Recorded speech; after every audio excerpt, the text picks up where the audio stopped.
Last week on 52 Chances.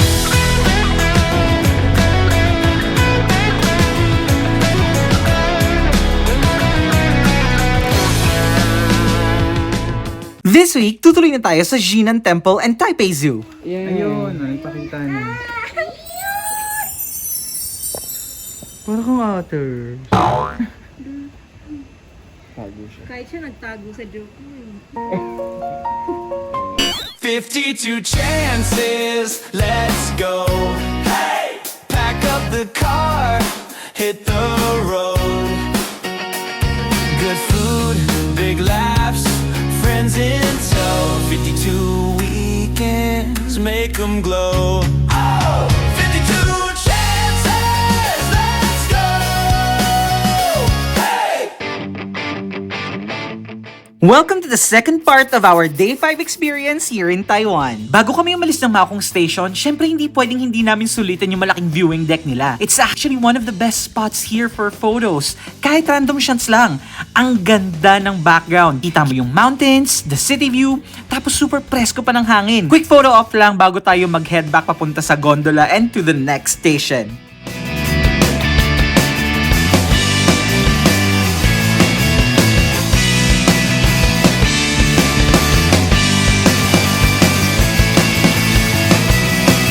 It was almost noontime when we got back to the Maokong Station, and since meron pa kaming dalawang station na pupuntahan, we just took the mandatory shots and bumalik na kami sa gondola station.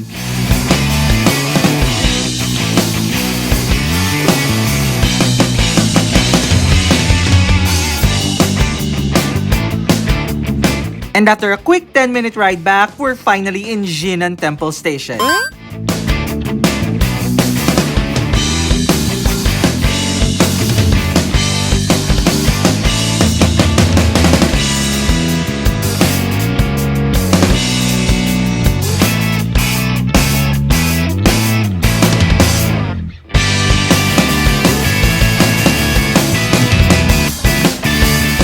Sir, nasan kayo, sir?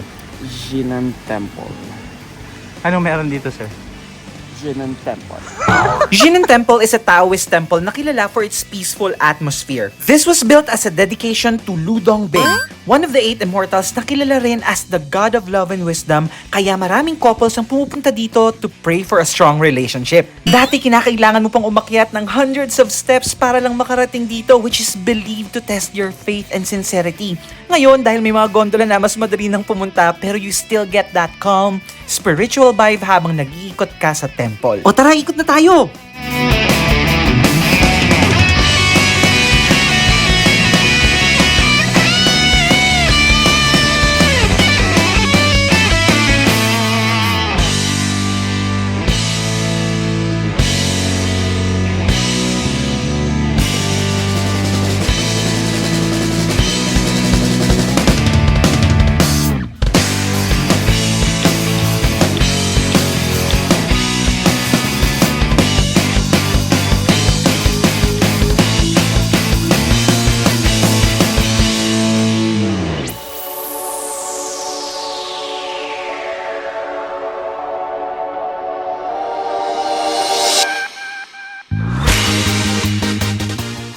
Grabe yung temple nila dito.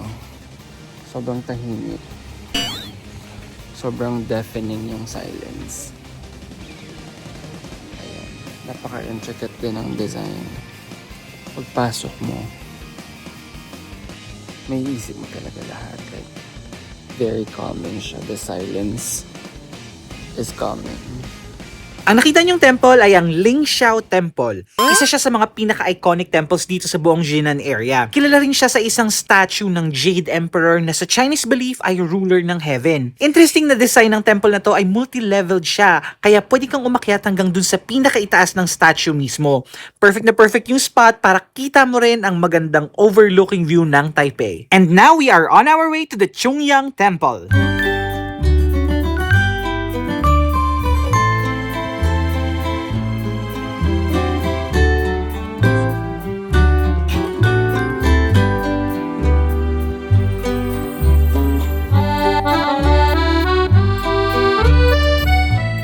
Welcome to the Chungyang Temple, isang peaceful na lugar na perfect for quiet moments at reflection. Maraming mga taong pumupunta dito para magdasal for wisdom, good luck at guidance sa life decisions. Karaniwan sila nagsisindi ng mga incense at nag-aalay ng prutas or tea bilang offering. Simple lang yung templo na to pero ramdam mo yung calm at spiritual na vibe habang pinapanood mo yung view.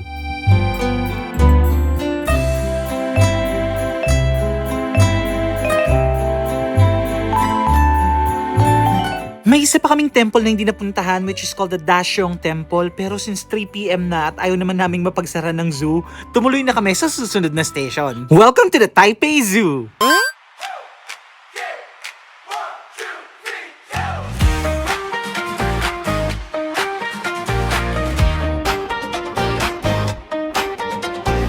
Gising na, tara na. Antok mo, iwan, may biyahe na naman.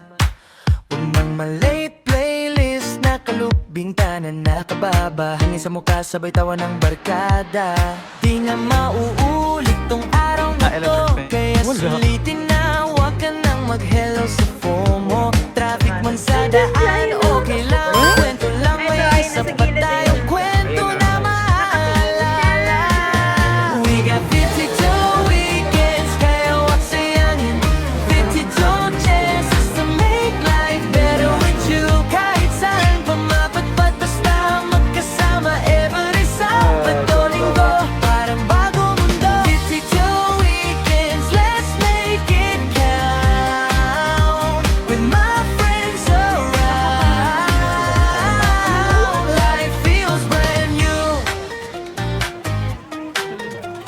Stop over sa karinderya, kape sa papel na tasa. Picture muna bago kain. Uy, isa pa! Lured yung una, sumber pero worth it. Halata sa ngiti ng buhangin sa tsinelas, may alaala sa damit. Ano uulit tong araw na to, kaya sulitin na kahit medyo kapos sa load. Tawa lang ng tawa, wag muna problema. Bukas na yung drama, ngayon ay para sa saya. We got 52 weekends, kaya wag sayangin.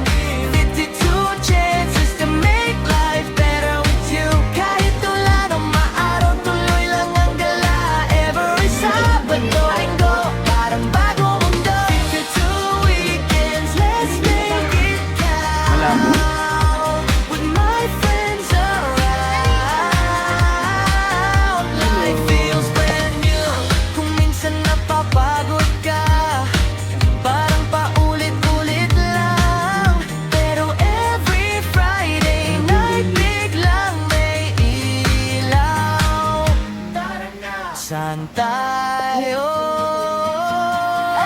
Isang bagsak ng plano, biglang gumagaan ang mundo.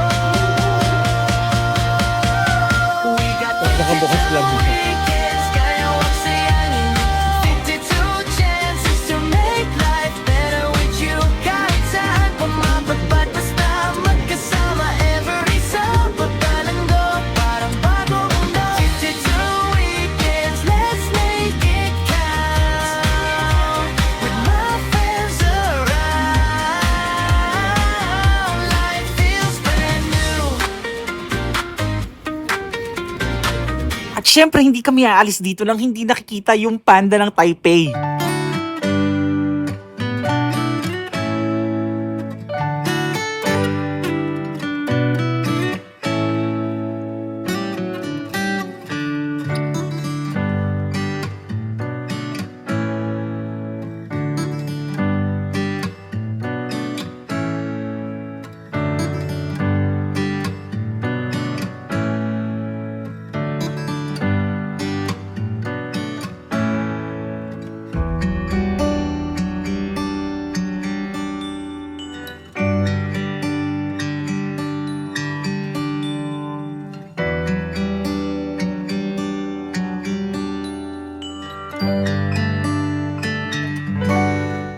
And after viewing this magnificent creature, umikot pa kami para tumingin pa na ibang mga animals dito sa zoo. Ito pala.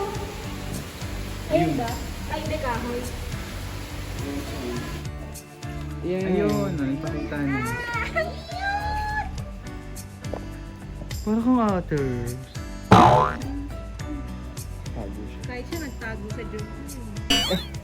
And we finally saw this capybara. Buong trip hinahanap sa akin ng kapatid ko to. Pagkatapos nga naming sulitin ang buong zoo at umikot hanggat kaya namin, we finally went home. Just a quick tip, sobrang laki nitong zoo, hindi kakasya yung 3 oras. So kung pupunta kayo dito in the future, make sure you allot like 4 to 5 hours of your time for it. For this evening, we're gonna eat some ramen.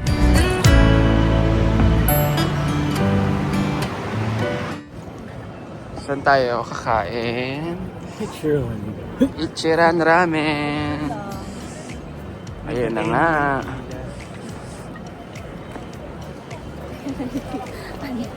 Asan ang dulo? Hindi ka naman kumuha ng Q&A alam ko. Tapos babalik. Kuha na ako kayo. Kaso wala tayong gagawin. Sobrang haba nga ng pila at pagpasok mo feeling mo mag-exam ka pa. In fairness, very high-tech naman yung system nila to detect kung meron ng mga available seats and highly recommended din ang shop na to. So hopefully masarap talaga yung pagkain nila. Video to. Video. Nag-review kayo? Nag-review? Ikaw, nag-aral ka ba? Siguro kinakabahan ako na make or break my career right now. Ikaw, nag-review ka? Hindi. Stock knowledge? Stock knowledge lang.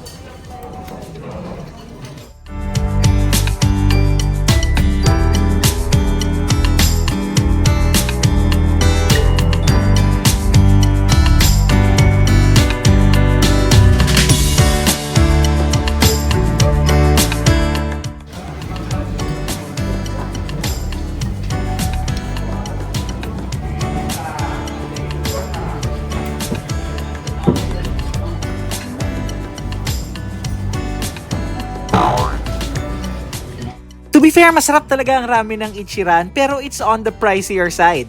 But still, it's worth trying even just once. And that is how we ended our Day 5 experience in Taiwan. Tune in next week when we go to the snowy mountain and experience snow for the very first time.